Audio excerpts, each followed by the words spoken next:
Okay, hi guys. I have decided to try and do a more professional video than my last one. So I've got my camera set up with my yarn. I've got my 5mm hook and I'm going to try and show you how to do a corner to corner little square so you can get the idea of how it works. Here we go. So you have to excuse the fact that I don't have beautiful painted nails and things like that. So first of all, I'm making my little slip knot. Just in case you don't know how to do it the way I do, what I do is I get the yarn in my hand like that, wrap it around my finger twice, front one over the back one, front one over the back one, and pull it through. And then you get a nice knot that you can undo easily if you need to. So for the first step in corner to corner crochet, you chain 6. Now this is 1, 2, 3, 4, 5, and 6. So I've got 6 chains. I'm going to do a treble crochet in there. Now into the third chain along. Treble crochet is UK terms, not American. If it's American, then it's going to be a double crochet. So I'm going to do a treble crochet in here. Whoop. Surprisingly hard when you are looking at a video camera rather than your actual crochet. So you'll have to excuse me if it's a little bit fumbly at times. Working with the tools I have. I don't have a proper camera or anything. This is all just on my phone. So 1, 2,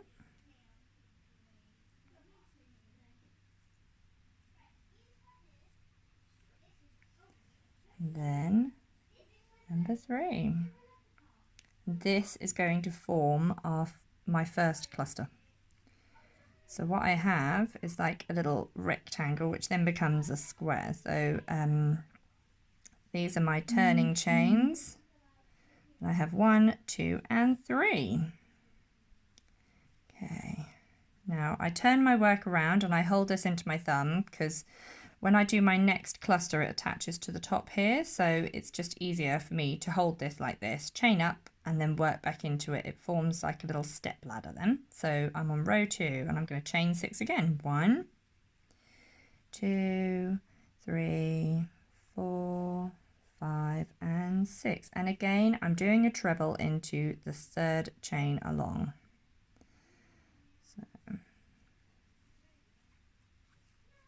1, 2,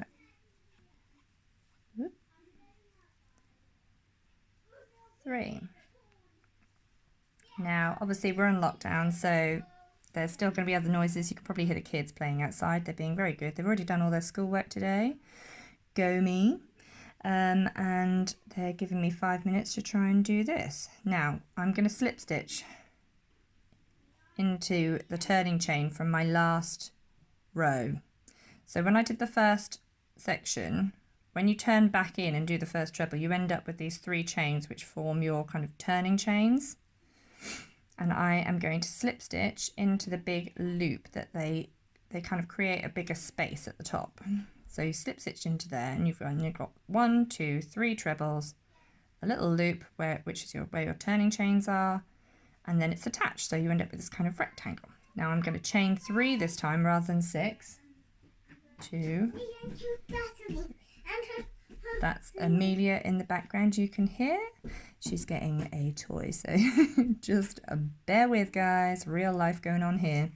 So now I'm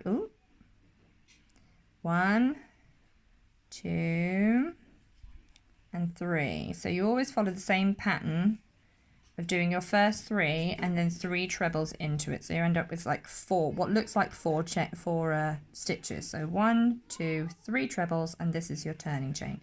So you can see it's coming out like a little set of steps. I'm going to do 3 altogether so that I can then show you how I decrease. So I'm going to turn my work again so that I'm working into the back of it because it's easier to see where you're working. 1, 2, 3, 4, 5, and 6.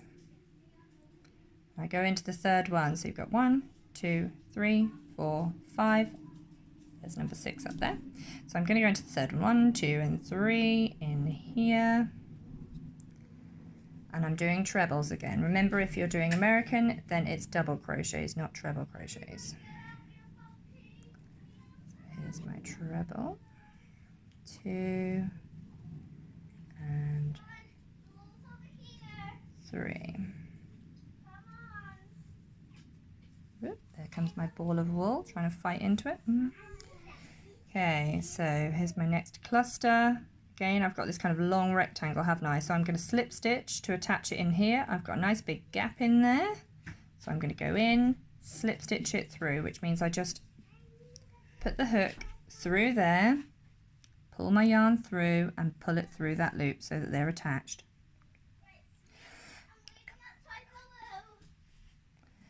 Okay, so now I'm going to chain 3 because I don't have to start a whole new cluster again. It's already got the first bit. So 1, 2, 3 and 3 trebles. I'm being watched by girls in here, so you'll have to excuse if the light changes as I'm going along. I can't do much about it. 1, 2 and 3.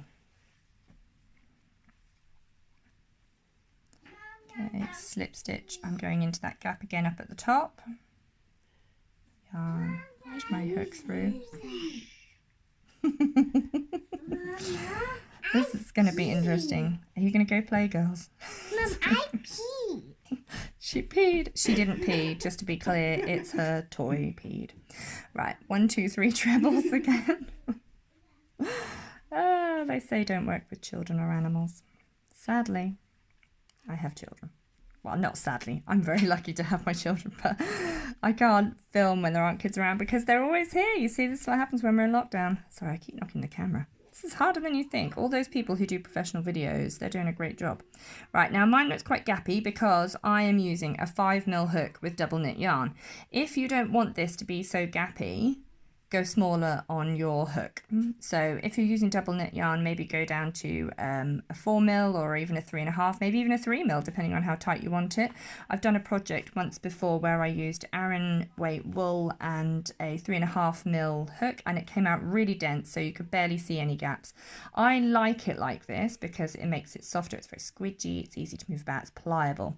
The smaller hook size you go with the thicker yarn, the more dense it's going to feel, harder and thicker. So it just depends on what you want to use it for. So now I've done 3, I'm going to decrease it. And it's not really decreasing, it's just not making it any bigger. So I'm going to be slip stitching back across these chains or these trebles up here.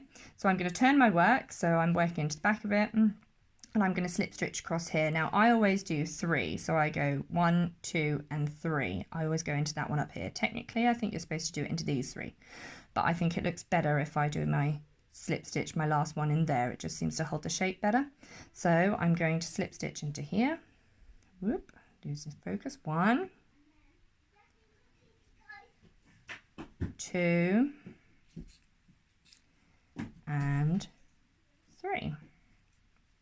Okay, now this is a bit like when you do the first 6 chains, you create 6, don't you? Now this way I'm doing 3 up here and then I'm just going to chain 3 and do my treble cluster back up. So it's always this kind of combination of 6 stitches at the beginning. It's just they might be slip stitched up the side. So chain 3 and I'm going to do my trebles into that nice big gap at the top where I can see where I'm going. 1, 2 and 3. I'm going to slip stitch into that nice big gap there again. Chain 3, 1, 2, 3. 3 trebles again. 2 and the last one. And I am slip stitching in here. Now I don't want this to get any bigger.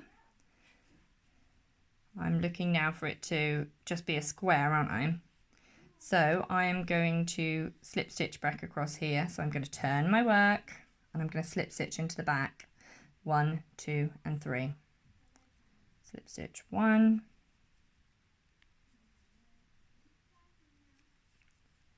2.